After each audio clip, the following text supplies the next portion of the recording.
How often have you been asked to give a pitch without ever being taught how to do one? As a result, you never know if you're doing it right. At Katz, we specialize in helping startups design and deliver a powerful pitch to investors.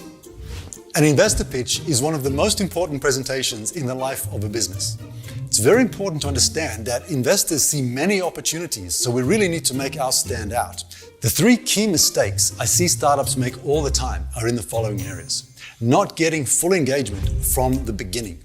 We are most influential when we have someone's full attention. If we don't do that, they're likely to be distracted. They may be half listening to us, and we don't want that.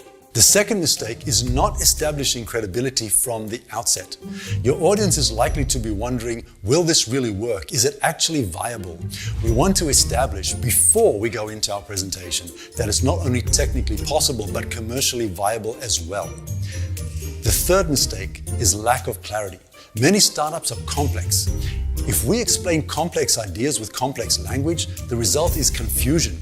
And when people are confused, they freeze. So let's drill down into each of these mistakes. Let's look at the first one, not getting engagement immediately. How can we open in a way that is engaging? Use a surprising fact. And you have surprising facts. The problem that your business solves is a surprising fact. The implications of that problem are surprising. The size of the problem is surprising. And if you phrase it as a question, it's more engaging. But please avoid boring self-introductions like, good afternoon, ladies and gentlemen, my name is, and I'm the CEO of XYZ company, and I'm going to tell you about... No, that's boring. You lose the opportunity to have an impact from the very beginning. Engage first. Introduce yourself afterwards. I'll give an example. A company I was working with has a pain management product, and the introduction that we created goes like this. Does anyone know how many people in the US suffer from chronic pain every day?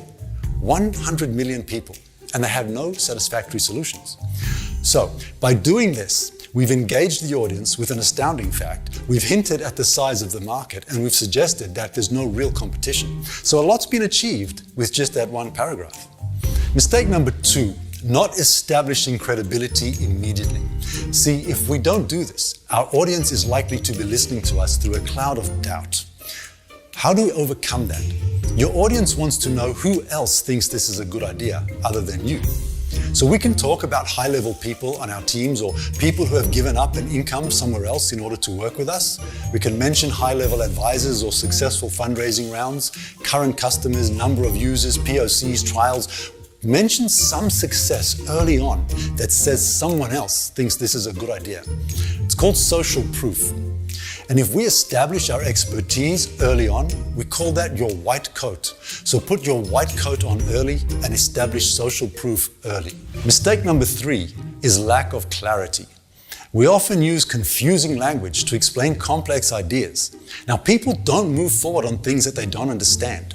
We need to follow the KISS principle. Keep it short and simple. Avoid jargon and technical language as much as possible. You can record yourself. Listen back, transcribe your script, and eliminate all unnecessary complex language or find simpler ways of saying it.